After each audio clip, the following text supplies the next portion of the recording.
This is a CNA podcast.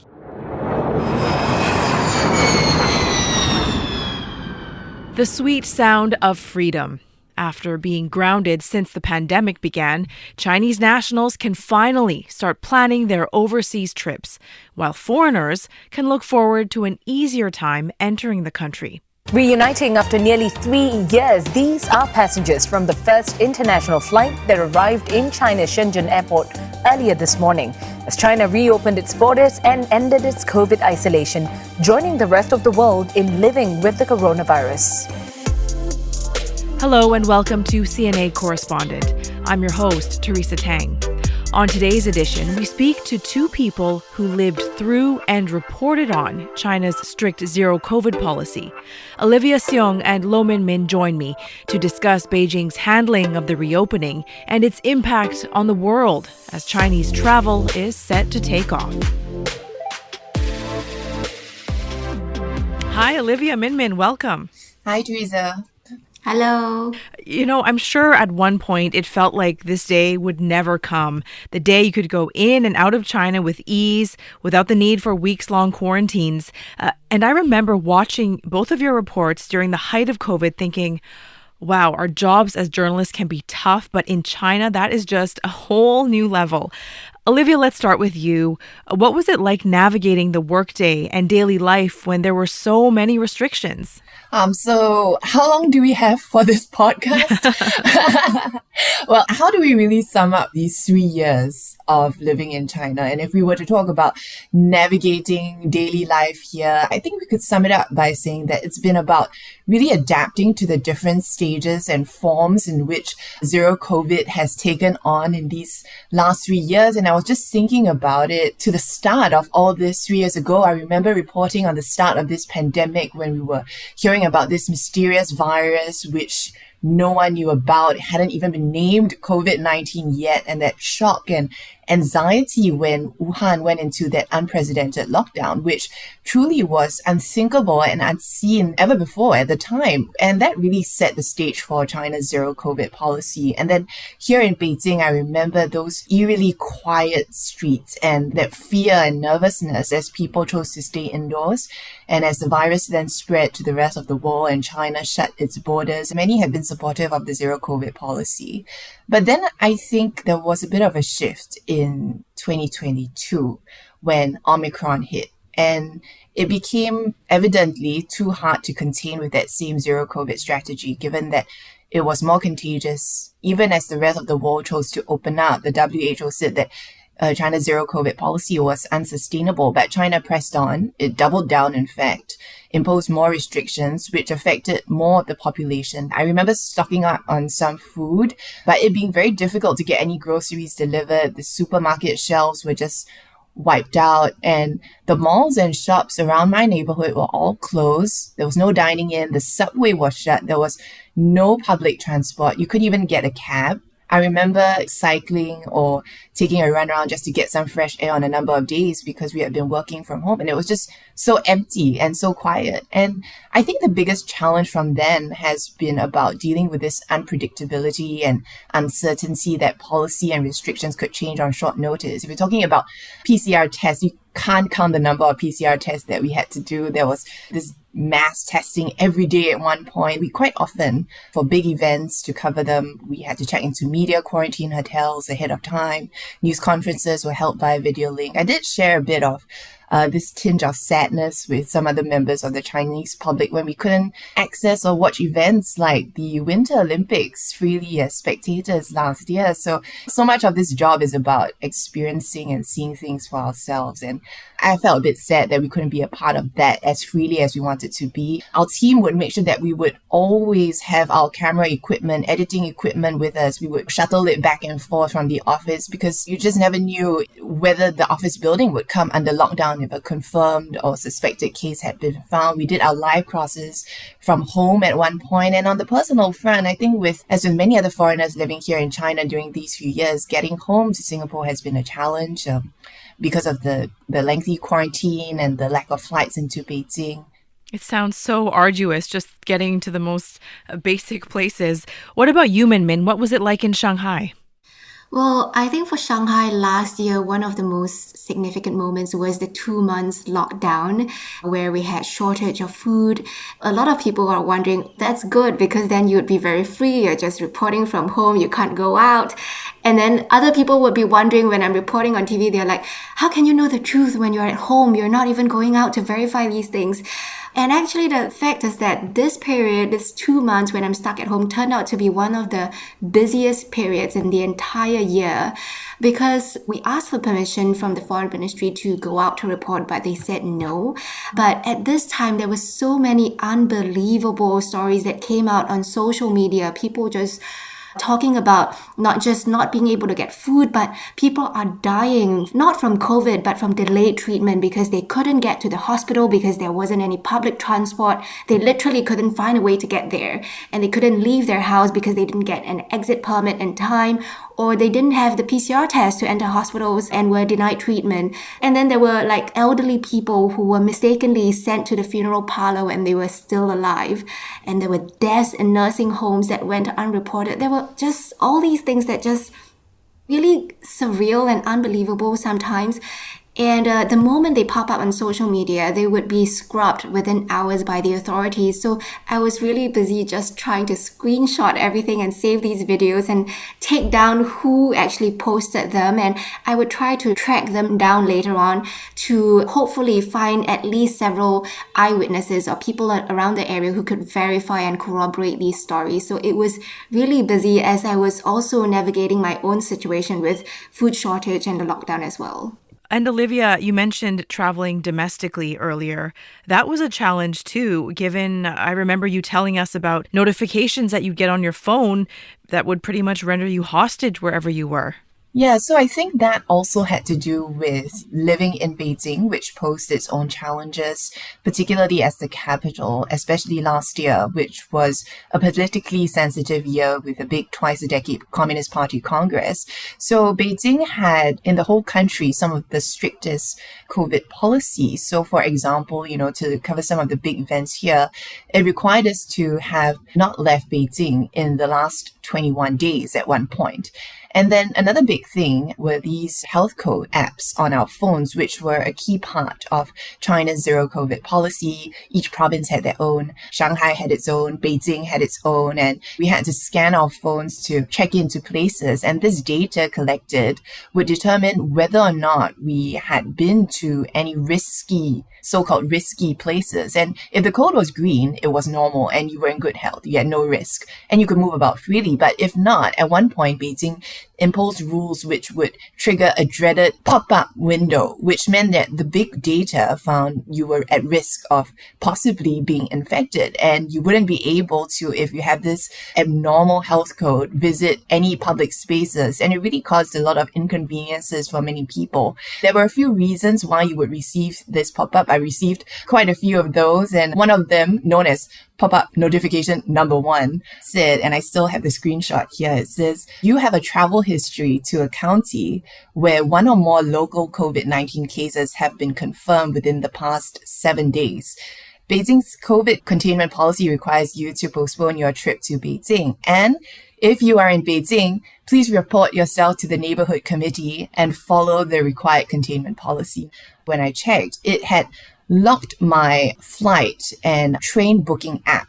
And so the notification then said that due to pandemic prevention control requirements, you temporarily cannot book a flight into Beijing. And so we had to be very strategic and efficient to minimize the risk of any complications every time we chose to leave Beijing, because getting back could be a real challenge. And just imagine for those people who are used to shuttling around the country for work, a short 2 to 3 day trip could land you in 14 days of home quarantine. And so in Beijing especially, we saw many people just choosing to stay put. Wow, it's so hard to believe that that was your reality, Olivia.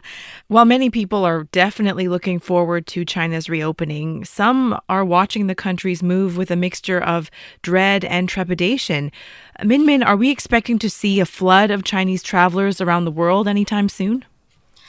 Well, today I have a friend who was at the Pudong International Airport, and you would think that it would be very crowded with people just trying to get out or travel for the first time. But he said it was still very empty, and there was just one international outbound flight going to Frankfurt. I think that really symbolizes the travel industry right now. When I go out to speak to people, there is definitely this pent-up demand. A lot of people very excited to make a trip overseas, but a lot of them tell me that they cannot afford it right now because tickets are so expensive, and a lot of travel agencies are also charging very high prices to process their visas. And that's because right now international flights is still around 8% of pre-pandemic levels. So a lot of people tell me that they are planning to wait a few more months for the travel industry to catch up with that demand. And some people are still worried about getting COVID overseas or getting exposed to new variants overseas. So they want to wait for a while for things to stabilize before taking that trip. Okay, so fast forward. Tell me now, where were you, Olivia? What went through your head when you heard that all of a sudden the government was going to make a U-turn, going from its suffocating grip to completely opening up? I still can remember that moment quite vividly. In fact, I think there were two key moments. First, we're talking about the relaxation of measures on the domestic front. Rather abruptly in early December, I had been in Singapore on my first trip back home in a while, and for work and for a break. And prior to this announcement, I was hearing of more and more friends whose buildings here in Beijing, that their apartment complexes were being put under lockdown because the virus was spreading and there were confirmed cases detected in their neighborhood. But what was new, I felt, was also more and more, we also heard of residents banding together to voice their unhappiness to neighborhood committees against potential lockdowns. And there were these lists circulating on WeChat advising people on how to talk to officials effectively. And this to me was a sign that things were different this time, because in the last few years, if we spoke to many people, they would say that they were supportive of China's zero COVID policy. But now with the lockdowns, increasingly more and more people affected, it was disruptive. They were unable to go out to work. There seemed to be no end in sight, and more were openly expressing their unhappiness. And this also, as news broke of how a fire in Xinjiang killed 10 people who were in lockdown, and people were angered. And so it was like this volcano waiting to erupt. But many were surprised when this actually erupted into actual protests in many cities, which is risky because of the serious repercussions that they have in a place like China. And we do hear of the fallout for people who took part. So many people have asked, was the U-turn in zero COVID because of the protests? Officially, that is not the narrative that the authorities are going to go with, but we know that the U-turn came shortly after those protests came. So it was like one moment, friends were in lockdown, confined in their homes, and then the next moment, everything was gone.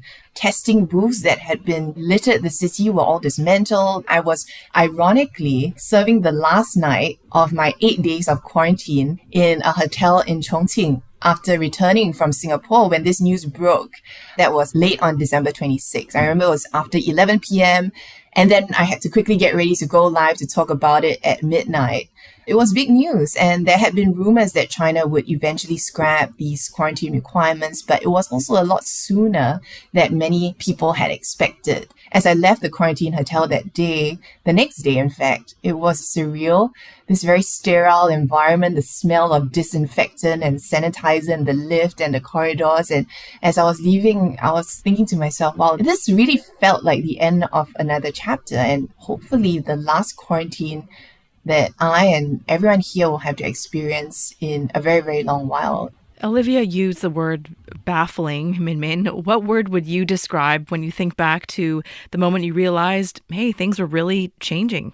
I think for me, it was really surreal and unbelievable, mainly because how quickly things flipped from 100 to 0. It's like whiplash, because before the announcement, you could get COVID and be dragged into a quarantine center, and you would cause all your neighbors in your entire building to go into hard lockdown. And suddenly we went from that to let it rip through the community and end the quarantine, stop the health codes, end the mass testing. It kind of reminds me of the Shanghai lockdown as well. It was the same thing, the way things were announced. The announcement for the lockdown came around something like 8 p.m. at night, and the lockdown began a few hours later at midnight. So people were scrambling to get food. And the same thing 2 months later when the lockdown ended. I think an announcement came maybe a few days before, and then everything just went from 0 to 100, like boom. So it was just very shocking how quickly things move here. Minmin, this newfound freedom, for some, it was very jarring, devastating even.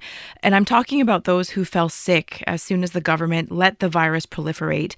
In one of your reports, Minmin, you were in a hospital in Shanghai. And I remember there was one shot in your story. The camera, it just pans down the hallways, absolutely filled to capacity. Tell us, how did you get access to that hospital and what were people inside saying? Yeah, it was quite a heartbreaking moment for me to go in that hospital, and it's really a different world in there because outside you're seeing these crowds of people back on the streets, some of them without a mask, kind of celebrating this return to normalcy. But inside those hospital doors in the emergency ward, every inch of available floor space was taken up with beds, just in the corridors, in front of the payment counters, everywhere. And I heard a doctor telling a patient that they have no beds available. And some patients tell me they were asked to return every single day to get an IV drip because they can't stay overnight. There's no space for them. And so they have been going to the hospital every day for about 9 days when I spoke to them. So there was absolutely no privacy in the hospital. I could walk around and it's a situation where I could see elderly patients getting their diapers changed, everything out in the open. But the surprising thing was that when I speak to some of these people, their family members, they tell me that it is better to get infected now with COVID-19. At least the accessibility issue is solved compared to during the lockdown. They don't have to worry about getting a PCR test before going to the hospital. They don't have to worry about being unable to leave their homes or being unable to find public transport to get there. Most people just feel helpless and see it as inevitable that China eventually has to loosen these controls, and they seem to be quite supportive of the loosening of restrictions despite the heightened risk of getting COVID. But for those who are blessed with good health, right now heading home is top of mind, given we are on the cusp of Chinese New Year. And it's going to be the first time in years people can finally reunite with their families, unhindered by draconian curbs. Coming up, we talk about what the end of zero COVID means for the 2.1 billion trips that are expected to be made. Stay with us.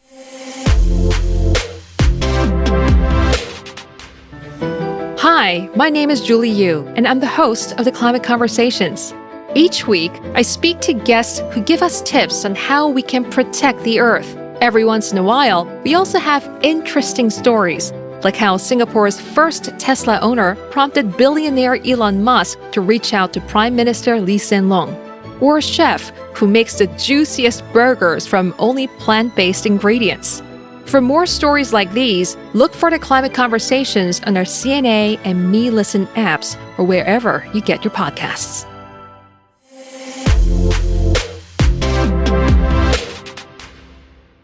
Two years ago, I came back after the post-COVID period. I had to quarantine Guangzhou at that point of time, and there weren't even any direct flights here to Shenzhen, but I'm working here, I'm living and working here. So yeah, and that was 2 weeks of quarantine, so hooray! I've heard that clip, Olivia, more than once, and every time it makes me smile. Hooray, right? She's so excited. Olivia, you were in Shenzhen when the first passengers arrived after the opening. Tell us about the other reactions from some of the first inbound travelers. Yeah, Teresa, when I was interviewing that lady that we heard from, that was actually 35-year-old Jaya. She's a Singaporean teacher who's working in Shenzhen, and her energy was just so infectious, even though it was late, it was past midnight. I too had a huge smile on my face when I was interviewing her behind my mask, of course.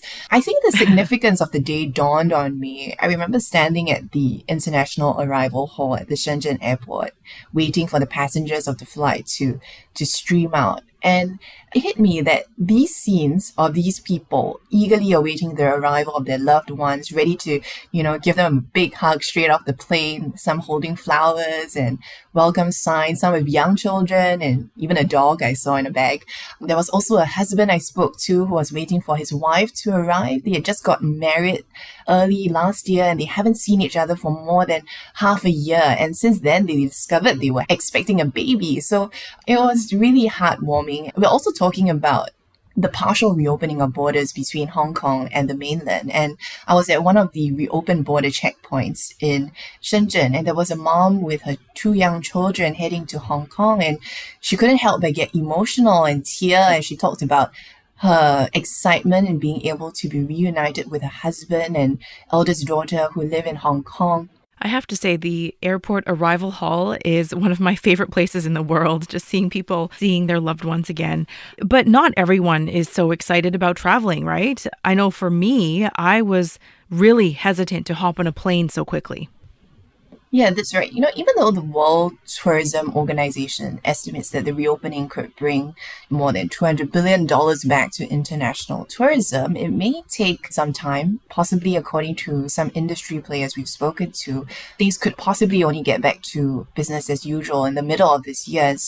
And the sense that we get from people that we have been speaking to is, yes, they are happy that they get the option to travel overseas once again, but there are still concerns. There is the cost and logistics of travel that Minmin mentioned earlier. International flights in and out of China only at 8% of pre-pandemic levels. And speaking to some aviation experts, they say that it will take some time for airlines to ramp up capacity. There's a whole process to go through with the airport authorities, the paperwork, with manpower. The tourism industry also needs to ready itself to receive an influx of Chinese visitors. Another factor also that are causing some Chinese to hesitate with overseas travel are the restrictions that have been imposed by some other countries. Like, we have recently seen China hit back at Japan and South Korea, who have imposed these testing requirements on Chinese travelers.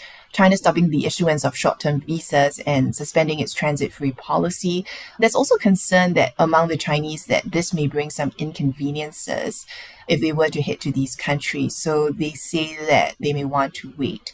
And then there's also still the pandemic concern. The virus here in China is still sweeping the country. People are concerned about getting sick again, and they want to wait things out. Timing is everything, as they say, and the opening coming just ahead of the Chinese New Year.